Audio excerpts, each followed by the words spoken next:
Good evening. British planes helped secure the skies above Libya in the overthrow of Colonel Gaddafi, but were British forces deployed on the ground as well?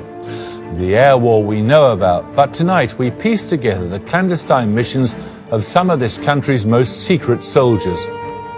Our investigations reveal that Britain did have boots on the ground in Libya, with details of who they were and what role they were meant to play.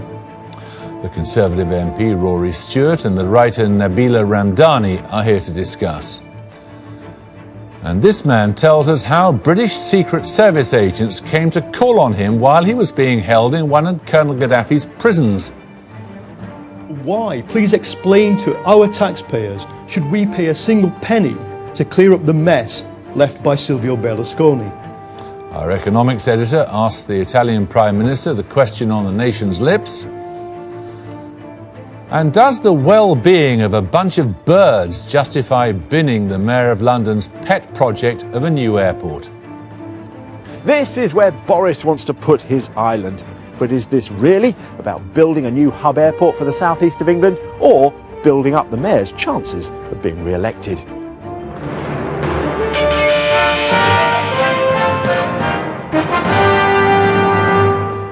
The British involvement in the campaign to overthrow Colonel Gaddafi was a very public one, or rather part of it. The use of RAF aircraft was very public. The fighting on the ground was said to have been done by Libyans. But Newsnight has learned that British soldiers were on the ground in Libya alongside the anti-Gaddafi forces. Our defence editor Mark Urban reports.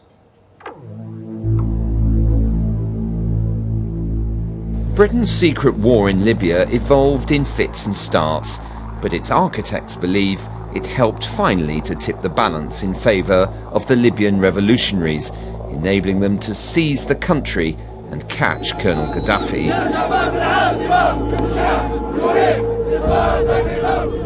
Colonel Gaddafi said he would hunt you down like rats, but you showed the courage of lions, and we salute your courage.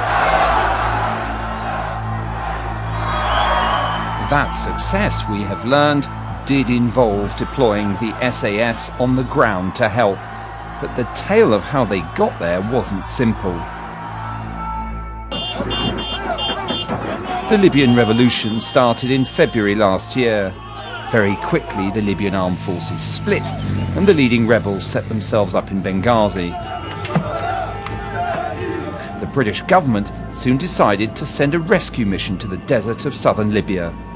It involved RAF Hercules aircraft and a couple of dozen Marines from C Squadron of the Special Boat Service. Ministry of Defence footage showed the mission, but not the commandos who were there to secure it. On the 27th of February, they mounted 3 flights to take 150 grateful foreign oil workers, 20 of them British, from Zilla in southern Libya to Valletta in Malta. When we got onto the plane, there was 2 locals attacked the plane with large knives or machetes to try and rip the tyres. And the special forces challenged them, told them to stop. And fortunately, somebody tackled them, brought these guys down and took them back.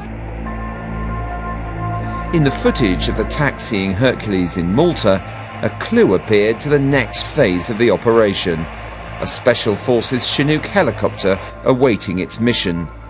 For in the chaos engulfing Libya, the government decided to back the National Transitional Council, or NTC, and work for the overthrow of Gaddafi.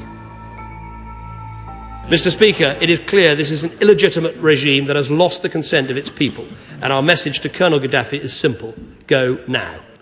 The next phase of the operation involved a highly sensitive unit of British Special Forces, made up jointly of the SAS and SBS. It's called E Squadron and operates closely with MI6. Early in March, 6 members of E Squadron boarded a Chinook helicopter with 2 MI6 officers and flew to a place near Benghazi. They were going to meet rebel leaders. Why do it that way when there was a British frigate sitting in a harbour nearby? Apparently MI6 wanted to avoid going near any symbol of British power. But the mission turned into a fiasco reported worldwide.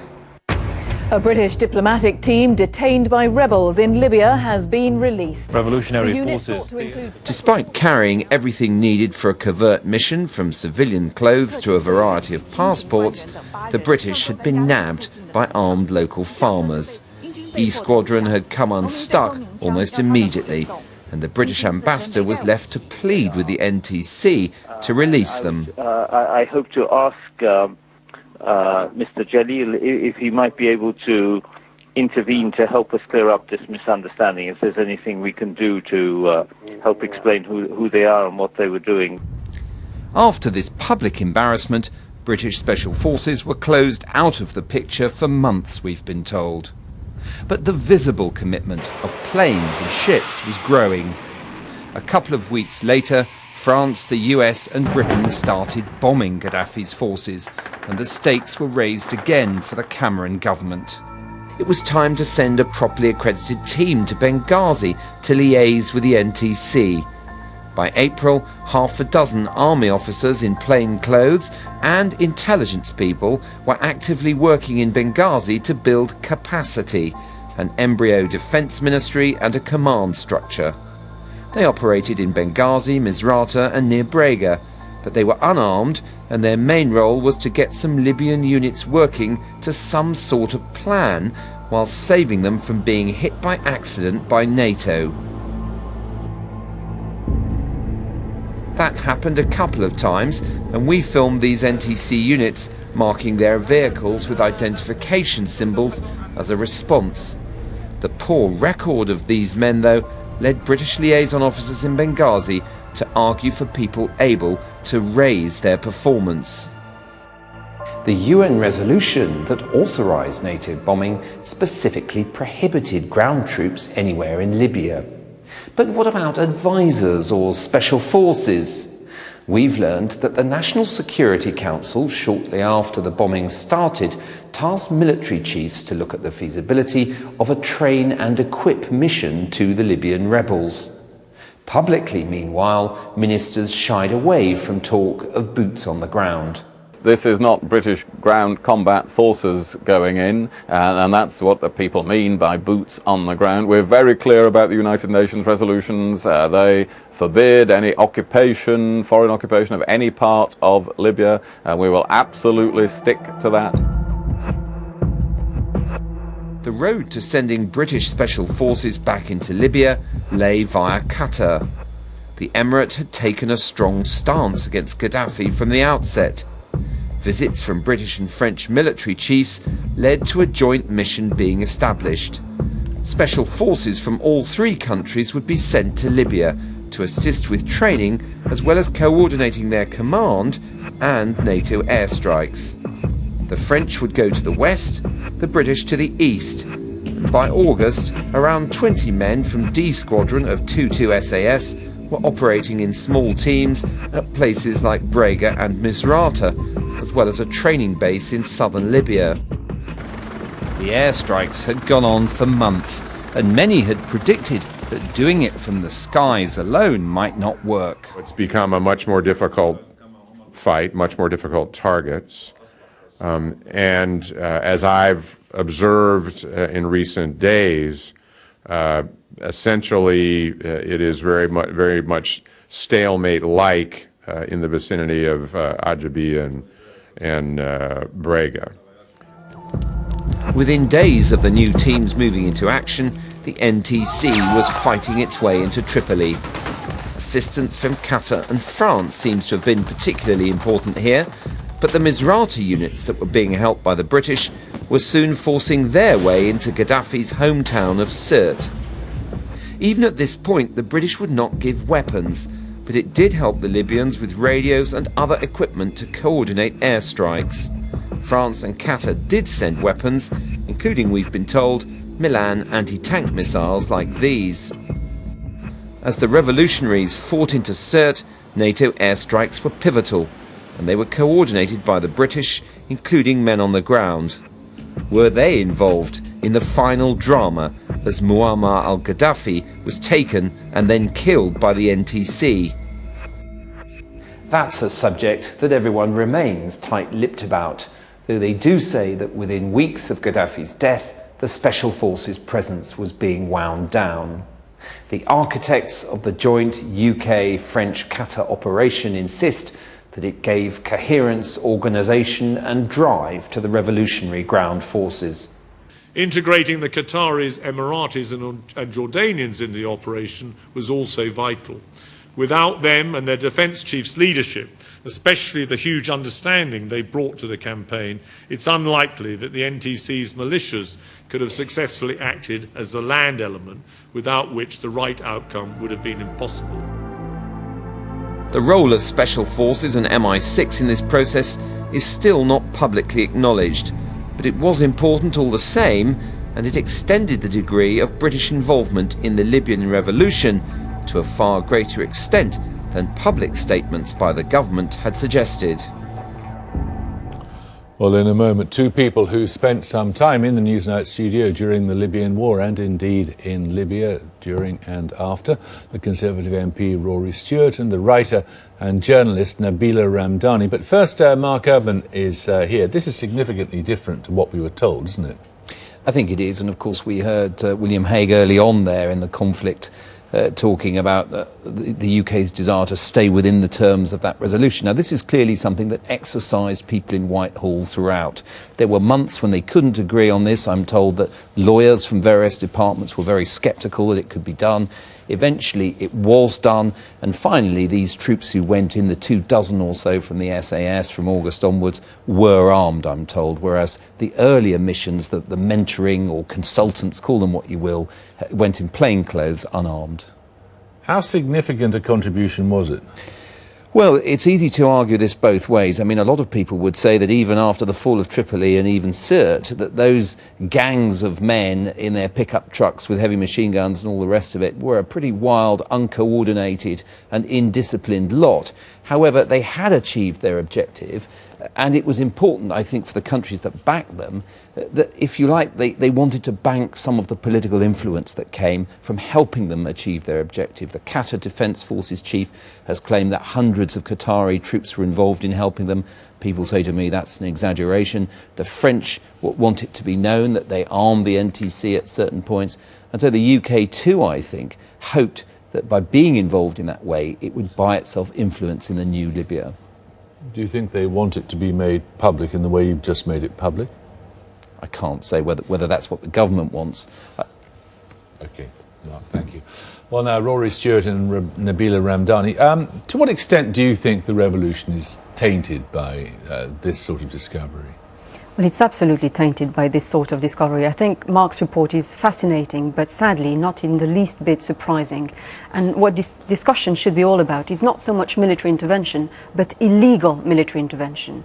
And the use of British special forces in Libya shows that the British completely ignored the United Nations Resolution 1973. Well, in many ways, not just by sending special forces on the ground, but the resolution was breached by sending arms to the rebels, by training them, by equipping them with communications, and crucially, the breach of 1973 also resulted in Libyans dying on a daily basis. Rory Stewart, do you think there was a breach of the UN resolution in this? No, I don't believe this is a breach of the resolution. The resolution is about occupation forces on the ground, not small covert operations. That's exactly what it says. It's no force of occupation. I disagree. What 1973 absolutely do not authorize is elite foreign troops from a Western democracy interfering in the internal affairs of a sovereign Arab country. Let's not forget that. And remember that thousands of people died in Libya in spite of Western intervention. So the Libya conflict, the Libya campaign was all about ousting an Arab regime which had fallen out with the West just a few years after dealing with the West. You don't think he was a tyrant? Oil. You don't think he was a tyrant? Of course he was a tyrant. Fine. But it's not up to elite troops from a Western democracy. But you were in favour of the air campaign, were you? I was in favour of military intervention when it was abundantly clear that Gaddafi was threatening a bloodbath in Benghazi. What I was disagreeing with is the form, the shape this military intervention took. I'm all for legal intervention when it's fair and transparent, but illegal intervention is something that is morally wrong. Jeremy, I think the other thing is to put it in proportion. This is a very, very small intervention. Sure. Doesn't matter how big or small it was. We were misled about it. Public claims were made that there were not British soldiers there, and there were. The Foreign Secretary is very clear. He said when boots on the ground are talked about, he's talking about large occupation forces. Britain does have intelligence agencies. We have special forces. We did it, as we now know, in Afghanistan. And we did it on a very small scale in Libya, and as Mark has made clear, in a very cautious way. Unarmed initially, very few people, no arming of the rebels. I think that is perfectly within No terms. arming of the rebels? The British did not arm the rebels. But it doesn't No, matter, that was they were left to part the of a French NATO and the coalition. Qataris, wasn't it? But they were part of a NATO coalition, so they are responsible We're not responsible for breaches of for a France, fundamental UN resolution. For France, for Qatar's arming of the rebels. You are absolutely responsible. And let me put that very clearly. I think UN resolutions are designed for a specific purpose, to intervene when there's a specific threat in real time. And that was the case in Benghazi. What it doesn't authorize is to settle scores with an Arab tyrant which had fallen out with the West. What is all this talk about settling scores? Well, let me be clear. Britain was, one day, Britain was serving Gaddafi's enemies on a plate for torture, and the case of Belhaj, who's We're going to talk about that in a moment or two, because we're going to be talking to him. But settling of scores, you said? I'm saying one day Britain was serving Gaddafi's enemies on a plate to him for torture, and the next day it's using its finest elite troops to support them and lead them to victory. Do you agree that it did at least change the nature of the conflict? Clearly, once embarked upon, it was inconceivable that Britain, France and those who supported them would allow this to have anything other than the outcome they sought. Yes, I think it's very important to see the context there. I think Britain should be congratulated for being restrained, for not arming the rebels, for not going beyond the terms of the resolution. It's very difficult to do, but I think in the end it was successful. It was successful because we didn't get carried away with. And one of the ways in which I perhaps question Mark's report is there's sometimes suggestions that the military felt their hands were tied too much. In this case, it's correct to tie the military's hands. Vietnam started with a few advisors and ended up with 500,000 troops. What went well here is that we restrained it. So any kind of commitment would have been fine, providing it had been effective and not too overt or expensive? No, I think any commitment is fine, provided within the terms of the UN resolution, provided we're not committing atrocities and human rights abuses, provided in the end we end up with a situation with the Libyans' support. And I think we got the balance right. It was a difficult balance, we got it right. Doesn't transparency matter? Transparency matters enormously, but I also think a nation should have a secret service, should have special forces, and isn't obliged to reveal on television everything it's doing all the time. And I don't think Britain would benefit from doing that.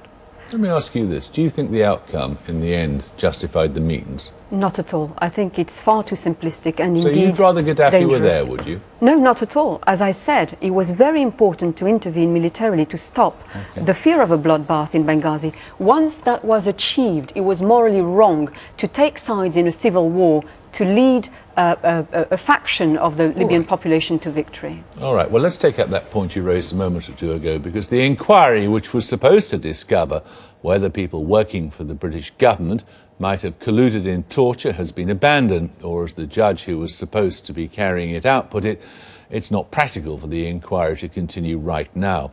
The lawyers and civil liberties activists representing the alleged victims are delighted. They've said the inquiry was inadequate from the start. Police investigations, meanwhile, are continuing into two cases, including that of Abdul Hakim Belhaj, the Libyan commander who took Tripoli, but who spent 6 years in Colonel Gaddafi's prisons after, he claims, the British helped capture him. Earlier I spoke to him in Tripoli and started by asking him what he would like the British government to do now. First of all, we wanted the British government to apologize for what it did against us and for the injustice against us and the mistakes made against us, especially from the British intelligence services, and to apologize for the hideous crimes committed against us. And now the case is taking its course, and we would like those behind this crime to be brought before justice, and to be put on trial. Can you be certain that the British people you saw when you were in prison knew you were being tortured? The document found at the intelligence services headquarters clearly point to the implication of the British intelligence services. Those were unjust people, they didn't respect human rights. What has been revealed, and the documents clearly indicate the implication of those people. It exposes their actions, the crimes against myself and my family. When you were being held in Libya under Colonel Gaddafi, did any British people come to see you? It took about 1 year and 1.5 before I had a visit from them. These British people who you say came to see you, were they men or women? What age were they? As far as I can remember, the team was led by a lady, and she was accompanied by a man in his 50s. The two members from the British intelligence services came to see me. Did you tell them you were being tortured? The room was monitored. They eavesdropped on our conversation. However, I gave them the message that I was being tortured, and they understood the message, and I clearly understood the message I was trying to give to them. And I was mistreated, I was psychologically tortured, and they gave me signs that they got the message. Were you physically tortured? Where I was held was not fit for a human being. It was a cell. I was deprived of daylight. For 1.5 years I couldn't see the sun, and I couldn't bathe. I couldn't have a shower, and that carried on for over 2 years, for 2 whole years. My wife was ill-treated as well. She's still suffering from psychological problems. I mean, unfortunately, both the Libyan and British intelligence services will contribute towards this. Mr. Belhaj, have the British police been to talk to you in Libya since your country was liberated? Now, I have not met any British police personnel. Would you be willing to come to the UK to give evidence? I mean, this matter is in the hands of my legal team. We are discussing it. With regard to the location, I'm leaving this in the hands of my legal team. After what happened to you, how do you feel about Britain? First of all, regarding the British people, I harbour no ill feeling towards these people because relations between the peoples last. Unfortunately, I harbour ill feeling towards those implicated in my ill treatment, in my suffering, in my oppression, those who contributed towards this act, years of suffering, and the treatment of my wife that was pregnant at the time. Those people who harmed me also harmed their peoples. I hope that relations between our two countries will improve, will be consolidated, and will be based on mutual interest and mutual trust. I harbour no hatred, and all I hope for is that justice will take its course and law will prevail. Mr. Belhaj, thanks for sparing the time to talk to us. Shukran. Well, Mark, Nabila and Rory are still with us. These are murky waters, aren't they? They are indeed, and I suppose what the Belhaj case underlines is the dangers to Britain, to its reputation internationally, to its secret services, all the rest of it, of these extraordinary changes, these tides of history. The Libyan militant Islamic fighting group, at one stage in the 90s, we understand, was used by MI6 to try and kill Gaddafi. Then after 9/11, they became enemies. According to his allegations, the UK helped Gaddafi get his hands on Mr. Belhaj. Now we find the Indeed, situation... according to documents unearthed in Libya. Absolutely. The British said as much. They certainly aim to claim credit for doing so. Now we have another situation, and going back to what we were talking about earlier, that's clearly a danger with backing the NTC in the way we have. Is if there's a further change of direction or the country descends into lawlessness, once again the UK could be held responsible for that. How embarrassing do you think these revelations are? Well, hugely embarrassing, because it brings into sharp focus the extraordinarily ambiguous and, dare I say, hypocritical relationship that Britain had with Libya. And meanwhile, the military intervention in Libya was wrapped in positive PR, and we were sold the military intervention almost as if it was we were going to war for humanitarian reasons, and indeed for the promotion of human rights. So that's very cynical indeed.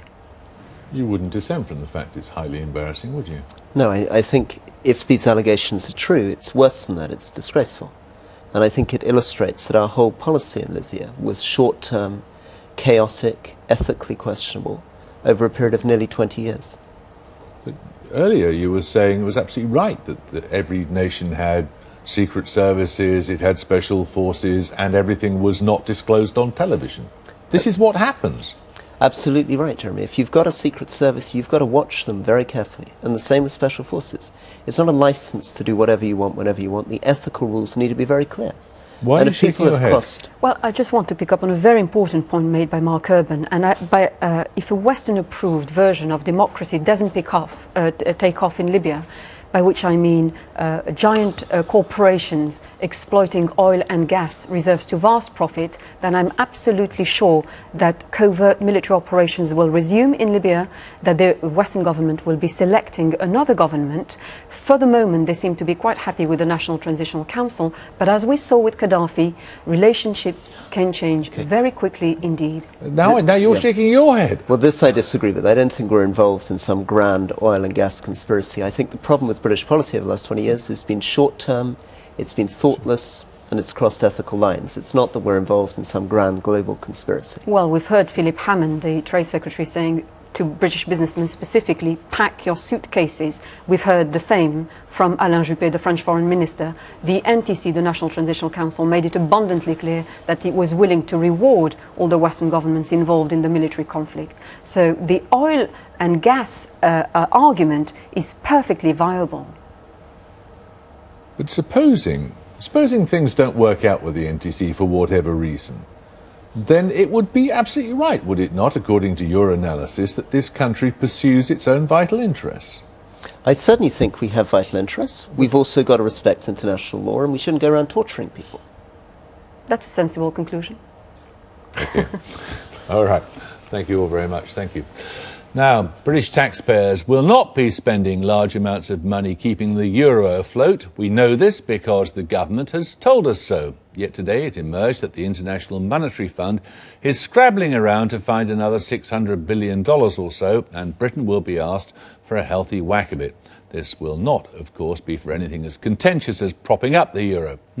One for our economics editor, Paul Mason, who got the chance to question the Italian Prime Minister today. The Italian people seemed quite amused to have a man in charge of your country who was seen everywhere else as a buffoon. So why, please explain to our taxpayers, should we pay a single penny to clear up the mess left by Silvio Berlusconi? To my knowledge, my country has not cost a penny to the UK so far, nor vice versa, as I am aware of. At least in the present historical phase. I believe both Italy and the UK are huge beneficiaries from the single market and European integration. You make some personal observations that I respect about a recent Italian Prime Minister. I, however, fail to see the connection between your characterization of his personality and any financial burden for UK taxpayers. Well, Paul Mason is here. How much are we on the hook for? Well, today, the IMF has come to the international community and said we want to more than double our lending power to $1 trillion, and that means it needs another $600 billion. That's huge, and most of it, or a lot of it, will be earmarked to save Mr. Monti's country, Italy, and also Spain. And we, the Brits, are probably going to be on the hook for 15 to 19 billion British pounds. Now, the politics of this are difficult for George Osborne because he's already out there on the airwaves tonight warning us all that there may be negative growth figures for the last quarter of last year and we might be approaching bad news. Last time they tried to get an IMF increase through Parliament, it was bad news for them because they had a rebellion, and it will be quite difficult for them to do it this time. The Americans are saying we're not participating, we're not going to give anything to the IMF as a result of today's call. And the Greeks say they're on the verge of writing off their debt. Yes, I mean, remembering the middle of last year and standing amid all the tear gas, one was being phoned up by people in the European Union saying, if Greece writes off its debt, partial default, it'll be a Lehman-style moment. Well, 6 months, 6 to 9 months, we've actually got to a position where there's enough resilience to try it out. I think in the next 48 hours, we're going to see a deal. Half of 100 billion worth of debt's going to be written off. And if we get to Friday and it's happened, and the French banking system hasn't gone up in smoke, and we haven't had a huge credit event triggering all kinds of secondary activities in the insurance markets, that'll be a good thing.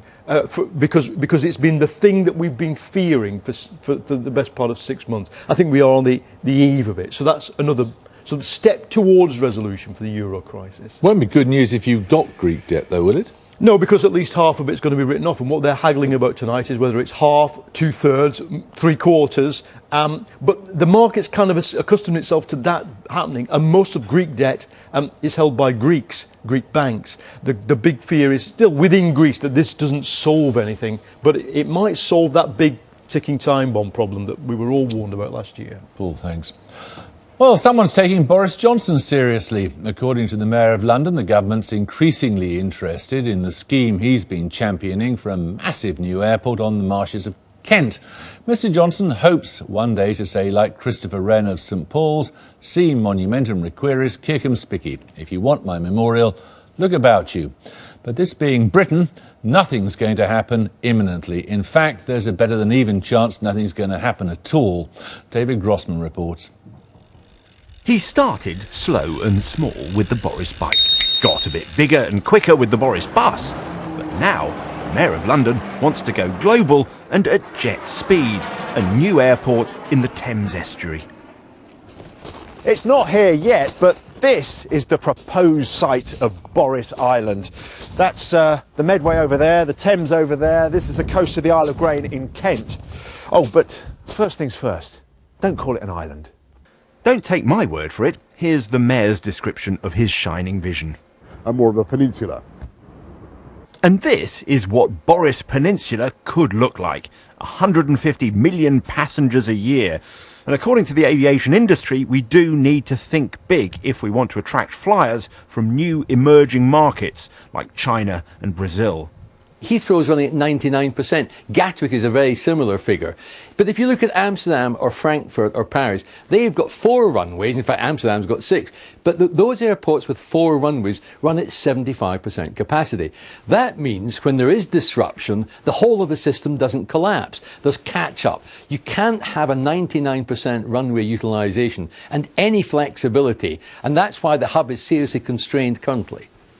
But there are a few problems with the Thames estuary as a site. For a start, there's the wreck of the SS Richard Montgomery, a World War II munition ship which sank with 1,400 tons of explosives aboard. That would have to be moved, as, presumably, would all the birds. According to the RSPB, this is a wetland of international importance, but, as we know, birds and engines of aircraft don't mix well.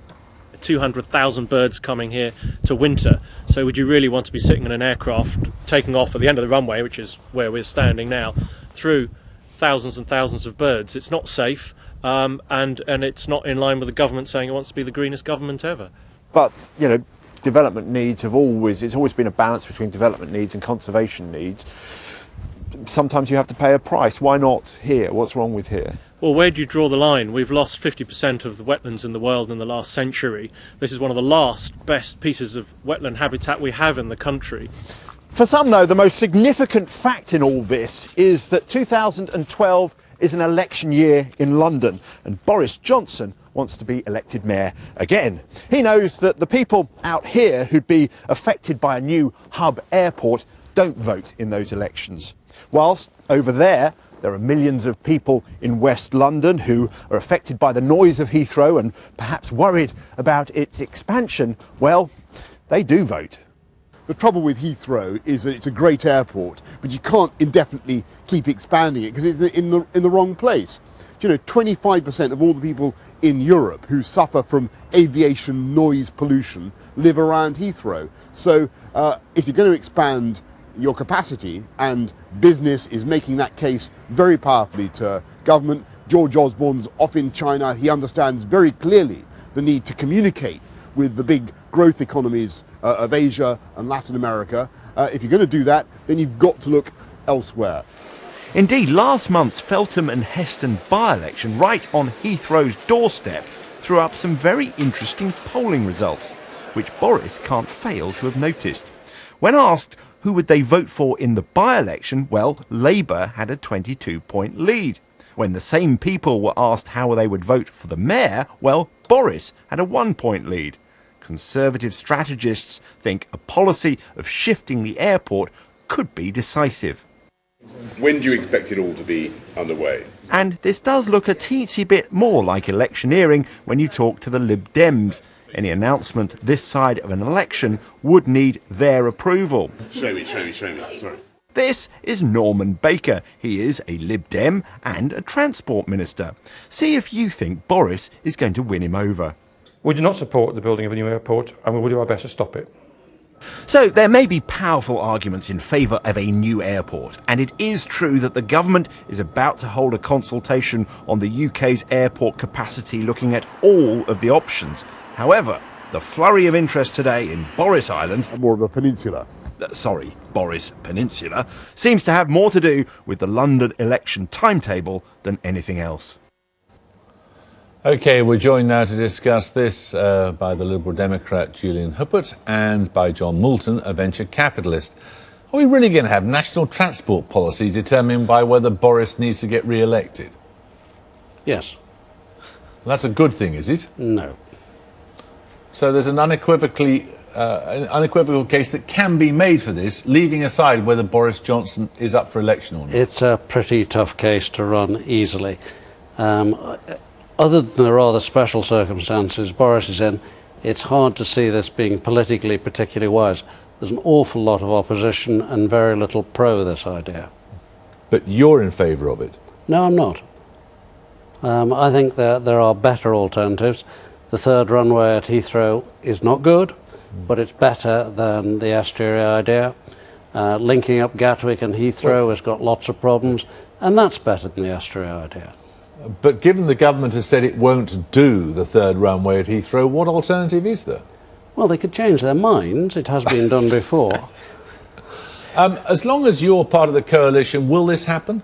No, I don't think it's going to happen. But frankly, it's not just a coalition story. I think this is very much a Boris election gimmick. I've been talking to lots of Conservative MPs today who think the idea is just as daft as most of the rest of us. It's not about Boris. It's about the need for more airport capacity. If it was about the need for more airport capacity, you'd see the Department for Transport being involved in this, having actually done some work and studied you're it. against it full stop, aren't you? You're against the idea of any further airport capacity. I'm against the idea of an expansion in the southeast of Britain because I don't think it makes a lot of sense for an environmental perspective. We simply don't. But this estuary is right on it, will you? Well, I mean, the basics are we are absolutely maxed out at Heathrow unless we're going to deprive the locals of sleep, which is probably pushing it a bit far. We are losing our strength as an international hub. I think there's 3 destinations from Heathrow in China. There are 15 from Paris. We're losing share of flights to the Far East because we simply don't have any capacity at Heathrow. We need a greater capacity at our hub airport. The only ways we can do it, extend Heathrow quicker, painful for people in the Heathrow area, We can link up Gatwick and Heathrow. Gatwick has spare capacity. That costs money, but it costs nothing like the amount of money that's needed to build the estuary airport. But one way or another, you say we need greater capacity because it's damaging. It would be good for the economy and probably outweigh the significant downsides that will come with it. So while you're in government, however long it lasts, there will be no expansion of capacity. We've been quite clear. I mean, we'll have to see. There will be now a consultation, and we'll have to see what happens. But the coalition agreement is quite clear about where we're going to be going. We're not going to be moving away from that. And I think John's been quite accurate describing all of the problems with all of the possible solutions. And actually, in my view, they outweigh the benefits that there would be. We do have to reach our climate change targets. That means not investing in damaging projects like these. The problem with you is that we can't believe a word you say. I mean, this was in your manifesto, no third runway and other similar commitments, as was a commitment not to increase student fees. Well, we've been very clear on this one that we will stick to it. Oh, this is one you will abide by, is it? Well, I have to say, speaking as somebody who did vote against student fees, I have stuck bully to that. for you. Has Nick Clegg given you an assurance that on this occasion he means what he says?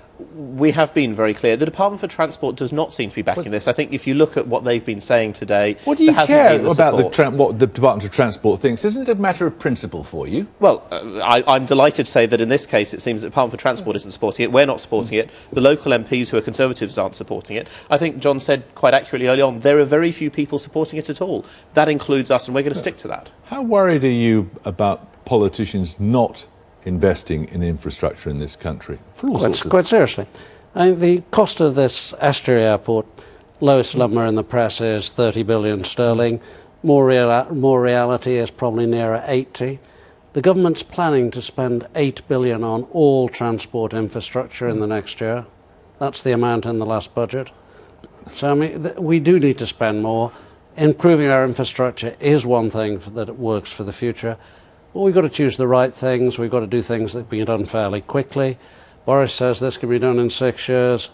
It's about the same likelihood as me getting an hereditary peerage in 6 years. It's a 20-year project if it's a day. Is there something about the way that we run these things, the way we keep on having elections, the way politicians look after their interests, that is inimical to infrastructure planning? Absolutely it is. This is a 20-year project and we have 5-year elections. So if you're a politician, you get the downside, but you don't see it working, you don't get the upside. So why would you vote for it? I mean, I think there's a lot to be said for that. I mean, this Boris Islander is part of the Foster and Partners package of ideas. Many of the other things which they're suggesting are very sensible. We should increase that investment. Extra rail to link up our ports properly so that goods that come in can actually come in. That would be very good for the economy. That could be done a lot faster. That would be a lot cheaper than this, and I think would actually provide a lot more benefit. The problem is the same, though, isn't it? That you guys are living from election to election, and these things take years and years to put in place. Indeed, and that's something we have to resolve. And the interaction of the media with politicians also shortens the timescale with 24-hour cycles. So the fact that you guys haven't got the guts to make a decision is somehow the media's fault, is it? No, but I think we do need to be better at taking decisions. And in fact, we are increasing, for example, on rail investment. The autumn statement announced £1.4 billion of rail investment. We're investing more in rail than ever since the Victorian era, and I think that is showing politicians are beginning to take those decisions. We will continue to do so. I hope we'll be able to have even more investment in that sort of infrastructure. Has Nick Clegg given you an assurance on this? On the fact that we announced the 1.4 billion? There will be no expansion of airports in the South East? That is our clear manifesto commitment. There is nothing to suggest anything else. There will be some further work. There is an air strategy coming out. I don't believe that will be an outcome in the South East, and I think actually Boris's antics today with his flight of fancy have made it harder for his case. John Moulton. There's a lot of issues about whatever we do here. One of the problems about building any of these enhanced capacity airports in the South East is it'll further increase the regional divide. There's lots of issues here, but this idea is just being floated for electoral purposes, nothing else. OK, thank you both very much.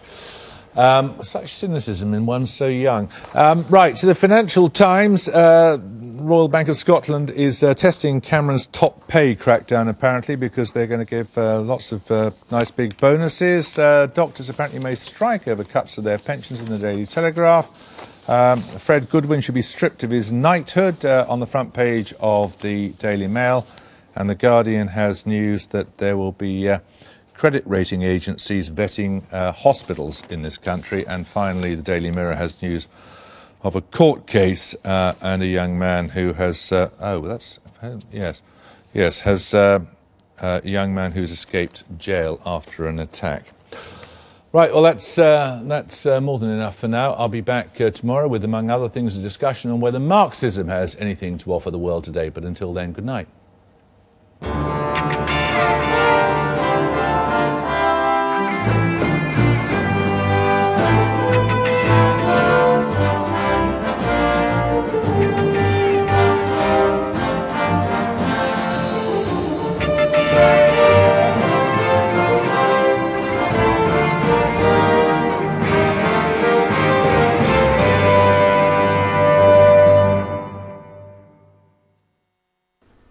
Good evening. Mild but cloudy night to come across southern areas without breaks of rain. Further wet weather here in the morning, but further north we'll see some sunshine for a time, a scattering of showers, those showers becoming heavier and more frequent during the second half of the day. They could actually turn a little bit wintry in the tops of the Cumbrian Fells, the Pennines, the Cheviots later on. Gusty winds attached to them, but still some dry and bright weather. And for the Midlands, East Anglia, southern England, well, after the cloudy, wet start we have here, by the afternoon, most will be dry. There'll be some sunny spells. Still fairly gusty winds, those winds coming from a west or northwesterly direction, and it will be gradually bringing in slightly colder air. So even though we see the sunshine, probably won't feel as mild as it did during the morning. A few showers in that flow into North and West Wales, and we'll continue to see showers on and off through the day in Northern Ireland. Will be some brightness between, but a little bit wintry on the tops of the hills. More significant amounts of snow, though, for Scotland, particularly to the higher ground of central and northern Scotland. Good covering in places. There'll be some gaps, though, in those snow showers. And whilst they'll continue into Thursday night, as you look on Friday across our northern towns and cities, you can see the cloud pushes in and temperatures rise once again. With it, though, will come some rain. Like to see that too across central and southern parts of England and Wales. No real huge change in temperature. The morning will probably start rather chilly, but as that cloud and rain spreads its way northwards and eastwards, we start to see the mild air return again. Mildest conditions, driest conditions throughout will be in the southwest, and it's here where we can see some sunshine. Into the weekend, however, things set to get colder again. You can check out our 5-day forecasts online. Take care.